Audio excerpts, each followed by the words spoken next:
they still sat there and had to pretend not only to like it, but to like it enough to be able to lure other people in. And this is what they call normal behavior. Mm.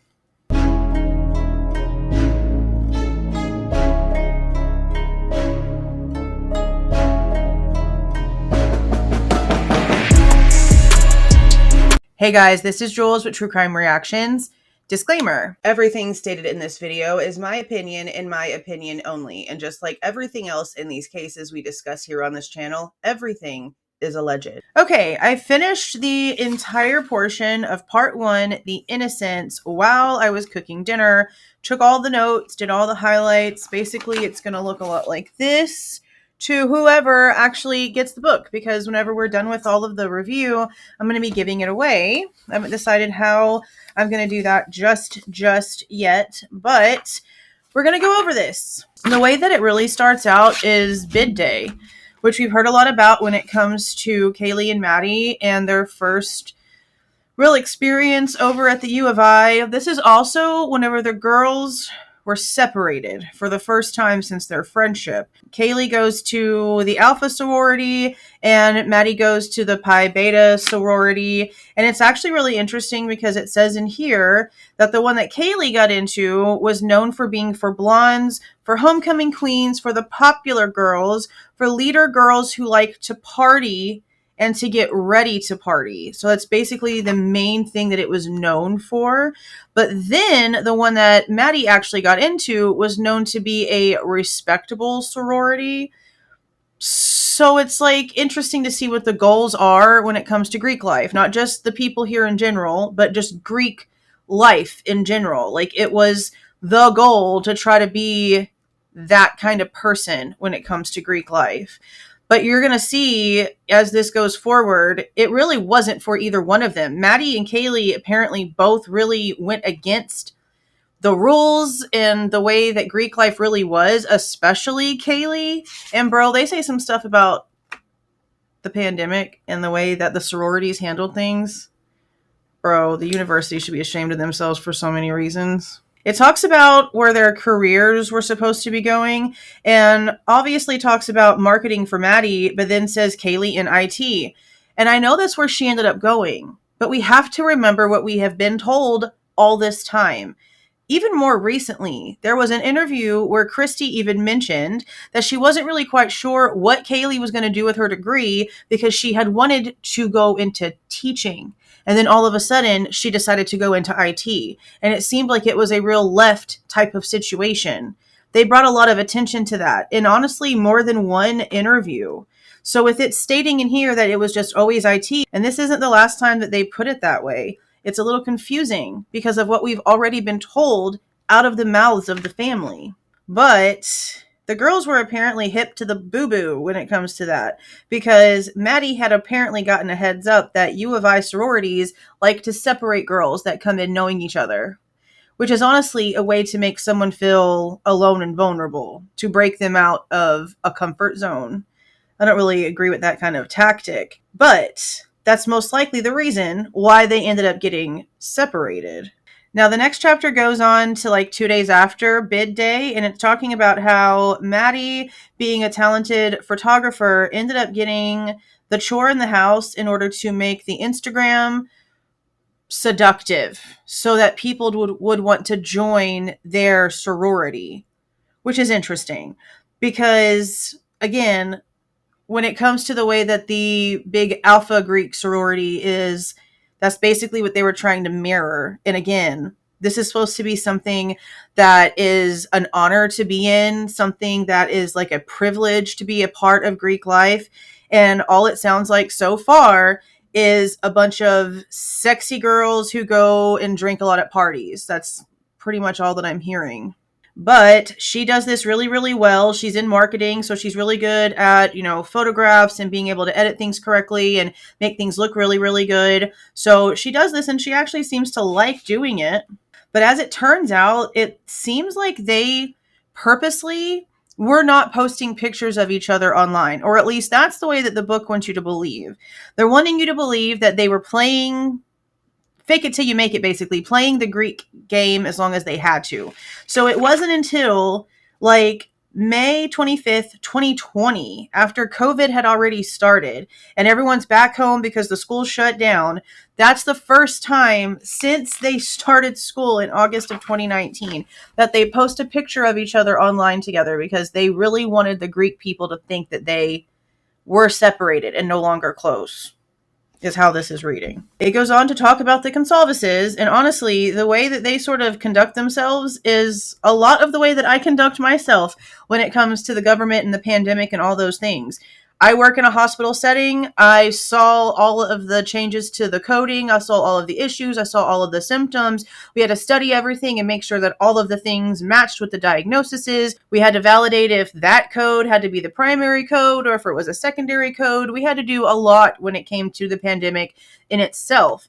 Steve was IT at a hospital, so he got to see a lot of stuff hand in hand as well. They talk about a lot of this stuff and about how they kind of carried themselves, how they needed to carry themselves.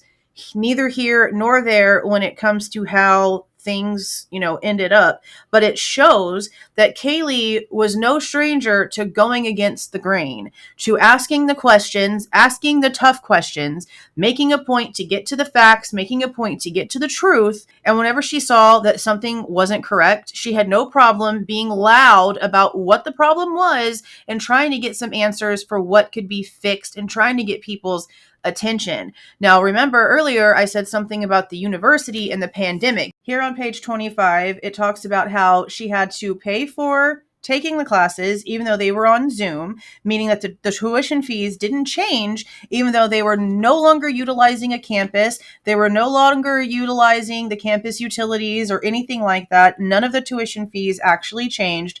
But on top of that, the bills kept coming in from the sororities. I'm sure the frats had the exact same issue. She was livid that she and the rest of the sorority sisters had to pay live-in dues for the house. They were not even allowed to be inside. Kaylee started asking questions to the president of the chapter, like, why are they paying for nothing? If they can't get some of the money returned, Kaylee said, she doesn't want to go back to the house in the fall. It's all on principle. The response was that the rules are the rules, and the house isn't going to negotiate, especially with a new person. This is something that the university should have handled whenever they sent everybody remote. I cannot even believe that they were paying for living in and out of the house. It says right here that none of the sisters can move out until they are juniors, and they've accumulated a certain number of service points, and even then, the admins add another hurdle. Sisters need to pay for both living in and living out. So again, during the pandemic, whenever none of the houses or the school itself could be utilized, they had to pay full-on tuition. Nothing changed with the pricing. And the sororities, and most likely again the fraternities, had to keep on paying dues for something that they couldn't even use. That's rude. But then in August, late August of 2020, she basically had to just suck it up and go back. And it basically ends chapter 3 with her being there, not liking it, but meeting Emma Tiger and then Jaden Anderson, who she ended up being the big for both of them, is how it basically ends out here. But it's interesting because the very last paragraph is like this. At this point, the two younger girls are still caught up in the excitement and the honor of being accepted into the sorority. They don't know yet about the pressure that comes with being in the pretty girl house. So it's just ironic that all of the time, and there's even more conversations as we continue on, that Maddie and Kaylee spend talking about how much it's just not for them, how they don't appreciate the way that it actually was, that it was nothing like what they actually thought that it was. They still sat there and had to pretend not only to like it, but to like it enough to be able to lure other people in. And this is what they call normal behavior. So now we're on chapter 4. And so we've gone from August 2019 to now we're in September of 2020. And now we have Xana entering the picture. And it starts with, I'm Xana, pronounced Xanax without the X, which is something that we did get a preview of. It shows her humor, that's for sure. I really am upset a lot about reading the stuff about Xana's life. Because the way that it was portrayed, I guess, was that Kara didn't like actually walk away completely. She was one of those moms that had substance issues, but that she would still, try. I guess I didn't realize how much of Xana's life she had actually missed and how much it really affected the way that Xana maybe was brought up. But then again, the more that I, read more details, her and Jasmine pretty much grew up with the same sort of situation, right? And it talks about in one portion how whenever Emily and Xana would go and visit Jasmine, that Emily knew that her job was to distract Jasmine so that Xana can like basically get into the closet and, borrow all the things that she wanted to, because Jasmine had these nice things, but Xana was the girl with like the, sheets that didn't match. My sheets don't match. My kids' sheets don't match. They've got solids and characters. I have, stuff that just, it's all over the place. I don't really know if that really defines you as a person. Honestly, if your sheets and stuff don't match, I mean, I guess to some people it would, but it's just the way that they really describe her. But then it also is like really, really good to know that Emily's mom, Karen, basically became like the mom in Xana's life. It's really good to have seen that she at least had that sort of relationship. It's just the way that they do a lot with her in here is really sad. Especially at one point, because it talks about how she like falls because she's so drunk and she like chips her tooth or whatever. And she basically just looks over at Emily, according to the story, and just says, I don't want to be this person anymore. It's just, they got really deep with her stuff. Okay, so we go on to talk about, regardless of how hard it was to be Xana as a child, she constantly had to be the one making people laugh, making people have fun, making sure that everyone was comfortable, and there was just life everywhere. So that's good to know that she always was bright. And this is where they start showing more of Kaylee and Maddie's like disgust basically for the way that the sorority life was. And they're just like, yeah, this really just isn't what, we thought it was. It's basically turning into a nightmare version of Mean Girls. Kaylee's sorority was. And she just didn't want it. Maddie was like, yeah, we didn't sign up for this. And so that's whenever they started trying to figure out how to move away from all of the sorority houses. And this is where Kaylee moves into the Whites, which is the apartments next door to King Road. And Maddie then moves in to 1122 King Road. And at the time that she's discussing this, they already have Sophia, which is Maddie's big, already living there, along with Ashlyn, which we've seen quite a few times. So that chapter was in September of 2020. Chapter 5 starts in 2021 on Valentine's Day with Maddie and Jake's first date. He forgot his wallet. He'd been trying to get her for like a year. For over a year, he'd been pining for her. She finally says yes, and he forgets his wallet. But it ends up being like not a big deal. She's basically pretty much convinced Jake is it for her. He has to move to Boise soon because he graduates a little bit early, but she's committed to the point to where she has a scheduled call with him every night at like 8 o'clock, if I'm remembering correctly. And that whole thing, the appointment, the 8 o'clock call with Jake every night, is part of that skit that they did on TikTok where the girls were like impersonating each other and stuff. So that tells you she was serious about never missing it. Okay, so now chapter 6, and I mean, look, it says chapters, but like, we have chapter 5 and then chapter 6, and I think there's like one of them, I'm going to take this off for a second because honestly, it gets on my nerves a little bit. Okay, just fall everywhere, that's fine. One of them, it's like a chapter on one page, like each together. Let me see if I can find it real quick and show you. Yeah, look, 17 and 18, that's chapter and chapter. I mean, I don't know why they separate them that way. I know, what chapters are for and whatnot, but for there to be one-page chapters, I honestly am not really...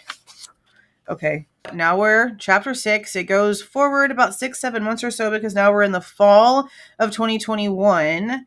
And it starts talking about how Jack is now entering the picture. I mean, not just now entering the picture, he'd been in the picture for quite a few years at this point, but it's just introducing him into the story while they are at Kaylee's little apartment over at the Lights, and she's cooking pancakes for breakfast. He's over there along with a couple of other people, and it's basically just giving his living situation whenever it comes to his off-campus house compared to her apartment. Starts talking about Murphy and how, they started handling that. They compare him to Ron Weasley from Harry Potter. Okay. The pandemic actually helped her expand her professional network online, and that's where she made the connections with Extreme Networks, the firm in Austin, Texas, as she was supposed to be going to work on site for in January. So 2 months is all she had left, really. And then it still says stuff like how her dad and her brother are in IT, so it's in the blood. But I'm telling you guys, Christy came out and said that she was going to school for teaching, and then all of a sudden she didn't know what she was really going to do with her degree because of the pandemic. And then all of a sudden it was left to go to IT. But it's not really left to go to IT because, she does have family members that are in IT. And that's why it's strange they've already mentioned it like it was what she went to school for. And again, I could be wrong. I could be remembering things incorrectly.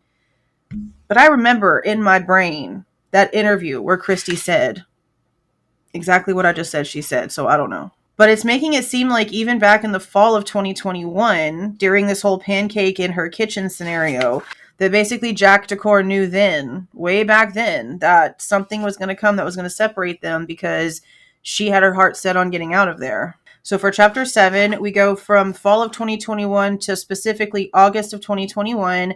And this is whenever the Chapens enter campus. Now, the way that they make this sound is also really like a sad dynamic.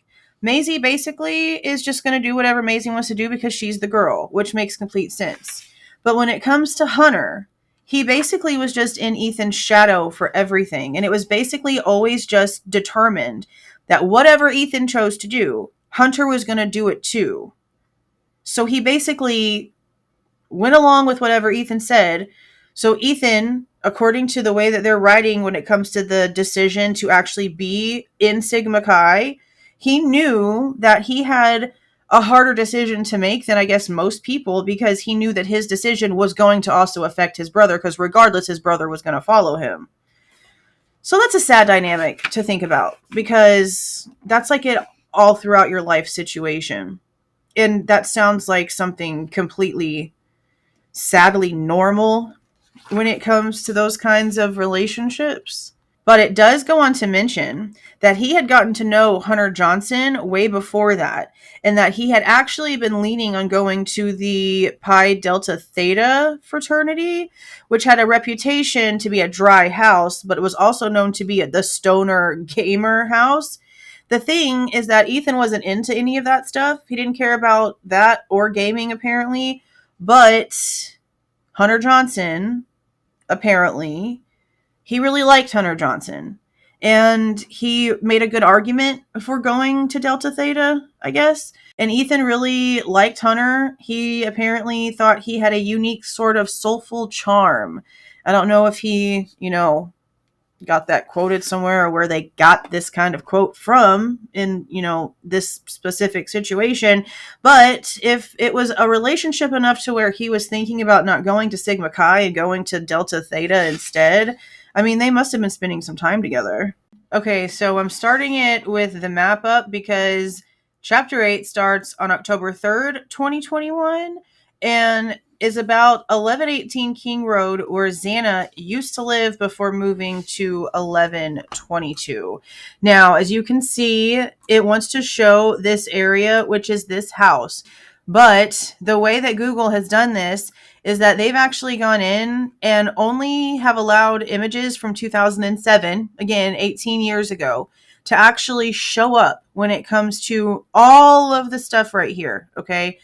It doesn't even let you sit anywhere near where the 3-point turn took place. It jumps you right past it, okay? They even have everything in the Banfield completely blurred out. Just for the record. Look at it. It's just a huge bunch of blurriness.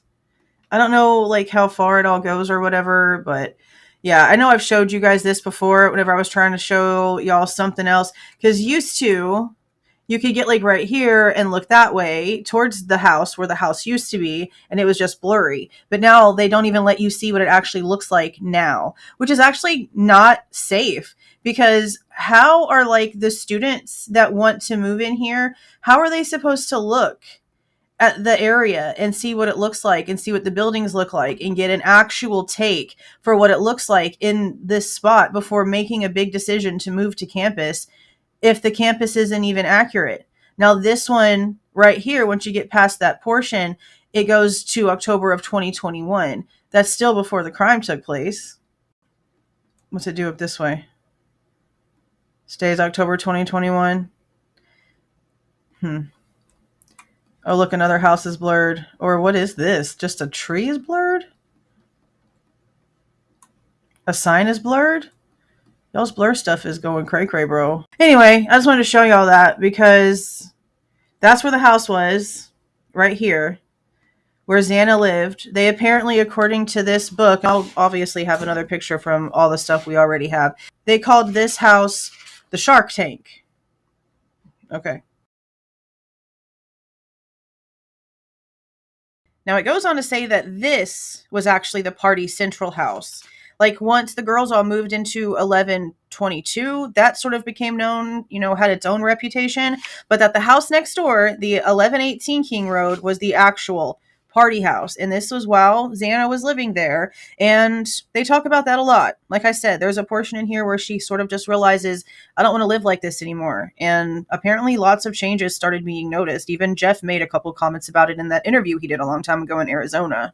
But this is basically the day that they are giving us for whenever Ethan really became stuck on Xana. But this portion of this is sort of odd because it says here that Ethan was so smitten, he asked Xana to become his big, which I thought that had to be like frat bro to frat bro, sorority sister to sorority sister type thing. Then it goes on to say, according to the esoteric fraternity rules, there can be brothers and sisters in different houses, though dating your Greek sibling is considered sort of, this word that YouTube, doesn't look too kindly on. We've heard all along that there was another guy at Sigma Chi that took a lot of heat for whenever Ethan's grades started failing. And they talk about that too. And they talk about an apartment that was paid for by Ethan's parents in Moscow. Do we know where this apartment was? I heard about this really early on, but then it was basically just assumed that Ethan was living with Xana while all of his grade stuff was happening. Because again, there was some sort of memorial with Sigma Chi, and one of the members stood up and said that him and Ethan had just discussed how excited Ethan was to be moving back into the frat house in like a month. So, yeah, it'd be kind of interesting to know where this apartment of his apparently was. Okay, so then chapter 9 jumps to April of 2022, and this is apparently how long it took before Xana and Ethan became like super official, I guess. So this goes from October 3rd, 2021 all the way to April 2022.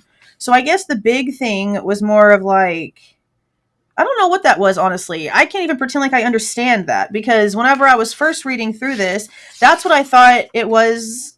Like, I thought that he was like asking her out that way.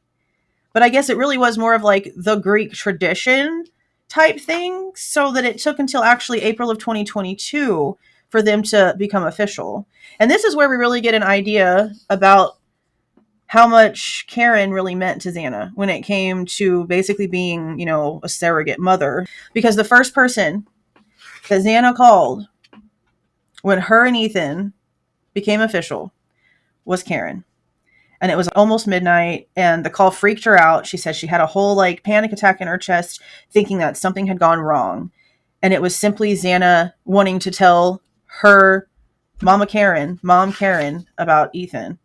She didn't even tell Emily first. She told Emily after she told Karen. That speaks a lot. Especially whenever it makes it very much sound as if Karen reciprocated the feelings. She said she had a very strong maternal feeling towards Xana. She felt pretty protective over her, I'm sure.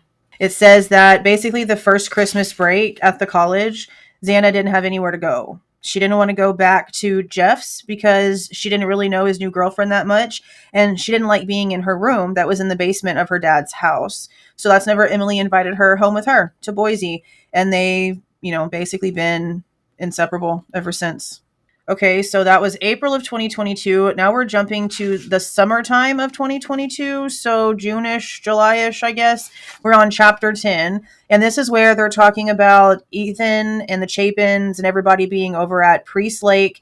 It gives a rundown of the Chapens' two homes, the one in Mount Vernon and the summer house on, in Priest Lake. And then how Ethan had a job at the Hills Resort Restaurant. And at this point, Xana was there. And this is whenever they really started getting, an idea that her son was very serious about this carefree young woman. But they apparently welcomed her as one of their own. I don't know. I'll leave my opinions on that out for now. But it is in this chapter where they're talking about the upcoming fall semester with Xana moving from 1118 over to 1122 and Stacy and Jim having rented Ethan an apartment in Moscow because the Sigma Chi president had told Ethan that frat brothers who are double deficient, which means with a GPA below 2.75 for 2 consecutive semesters, had to live outside of the house, which is why they had to get the apartment. It states that Stacy was growing really concerned about how his grades had fallen, and then goes into the next sentence stating that even though she suspected that Ethan would stay most nights with Xana, she knows that the forced separation from his fraternity brothers will motivate him to raise his grades high enough to return to the Sigma Chi house. I mean, I think she's sort of putting her own view and how she feels about her Greek life and thinking that it's going to be enough for her kids too. And maybe it didn't matter to him. I mean, you don't have to be a part of, a fraternity or a sorority to be in college and get a degree and be successful. Greek life doesn't have to be a part of that. Okay, so now we are on chapter 11, July 31st, 2022 in Coeur d'Alene. And this is the story that I was talking about earlier, where Xana falls, chips her tooth, looks up at Emily and says, I don't want to be this person anymore. It basically just goes on to say that she wants to be the type of person that fits in Ethan's world. She doesn't want to fit into the world that she had to because of how she was raised. She wants to become what the Chapens are. She wanted to fit in with him, which I could see. I could see why she would want that. And I know that Jeff made a comment about this too, about how it was good to see that she was able to experience how it was to be like grown up and living with a boyfriend and all those things. And as carefree as they try to, label her, they make it seem as if meeting Ethan and being with Ethan really sort of made her want to sit down and maybe actually have a plan for once, instead of sort of just like being carefree and living day by day, but sitting down and really sort of getting it together. But I don't really know how true that is because she seemed to have had a plan. I mean, she was in school with a purpose. It wasn't just some random situation. At least that's not how it seemed. She seemed to have had goals. So I don't know if they're putting more on this than they need to because they want to sell the story, but the truth is good enough. They don't have to do any of that. Okay, so now we're on to chapter 12 and we're in June of 2022. As you've noticed, we've gone back a month because we were talking about Xana and Ethan. Now we are focused back on Maddie and Kaylee's side of things. This is whenever Kaylee moves in to 1122 King Road. It goes on to talk about how the leases were exchanged and who took over what, and talking about how Jake had already graduated and moved to Boise. Again, there was a year difference there. So now we have Dylan and Bethany finally entering the picture, and it says that 1122 King Road's 2 other roommates were the 2 blonde sorority sisters who were sophomores that had somehow found a way to move out of the sorority house. And there was Dylan, which was Emily's little. Now, Emily, again, did not live at King Road. And then we had Bethany, which was Maddie's little. So now here we hit a weird spot. Because right here on chapter 13, before we've even gotten to the crime, before we've gotten to a suspect's name or anything like that, they start writing about Emily's dream. And the reason why I wrote this right here so ridiculously is because there has already been people on Twitter as of yesterday taking this and posting it, but posting it as if this is some sort of experience that Emily actually had, and she somehow actually saw all of this happening. They're not putting in their post that it's a dream. And in said dream, she literally has "my name's Bryan" coming out of this guy's face, okay? This is something that she would have been having in her mind as she's sleeping, in a nightmare, in a dream, and whatever you want to label it, after she's already heard his name, seen his face, heard all the things going around. Emily did state back in the filming stuff of 2023 that she just wasn't really paying much attention. Because again, it's very specific. It's about the Mad Greek and Bryan being there and waving his hand to get Maddie's attention and ordering a vegan pizza and saying, "I'm Bryan, what's your name?" and asking Maddie out and her saying no. And then him going to his white Elantra and looking up Instagram profile information about Maddie. And there she is with herself in a bikini and her roommates and all the things. And he likes this photo and likes this photo and likes this photo and likes this photo. And it feeds into all of the things we've already been told in court are not true. And again, anyone who's going to actually read it, repost it for what it actually is, a dream, not a memory, not a recollection, not something that was ever submitted when it came to the self-authenticating evidence, when it came to any of the surveillance footage or any of the things, okay? A dream, something that's not real. So the last real data chapter was chapter 12, which was June 2022. And we had gone back a month because it switched from Xana and Ethan over to Kaylee and Maddie. Now we have chapter 14 that goes to September of 2022. And this is where Kaylee goes on a date with the quesadilla guy and she can't stand him. And we pretty much all know that story. It goes on to talk about Paul Simic, who was the head of sales for the Americas, the one that Kaylee had made a presentation for, that he really was impressed with, that he sent company-wide and really gave her a lot of kudos and props about. And it talks about what she was going to be doing at the business and all the plans that she had and how it made her realize that she didn't have to deal with this dude who just said this kind of stuff to her. And she was pretty much done with it. Now, I knew that Kaylee had worked at a Mexican restaurant. I didn't know the name of it. I'd never found the name of it. The book says it was La Casa Lopez, and it was in Moscow. Okay, now we're on chapter 15. It's September 1st of 2022, so it's pretty much the exact same timeline, but now it's talking about Xana and how Xana actually drove over to the Pullman Moscow Regional Airport to pick up Karen, Emily's mom, at this time because she was coming in for a visit. And Karen talks about how Xana's sheets matched. And it was a sign to her that things were changing and Xana was growing up. And at this point is whenever Xana opened up a bank account. So I guess that was like the first time she had made that move to do something that adult, like opening up a bank account. And it also goes on to talk about how she also started working at the Mad Greek along with Maddie and how much money they would make, which is interesting that they feel the need to do that because for now, both Maddie and Xana, they've made note that they make about $80 a shift. And then for Kaylee, they said that when it comes to the money that she makes at the Mexican place, she can afford $300 a week on the gym and like meal plans and stuff like that. So again, it's just interesting that they, for some reason, are feeling the need to tell us how much money they make whenever their finances and all their financial records and all of these different things were submitted to evidence that got a lot of people asking questions because there were so many accounts.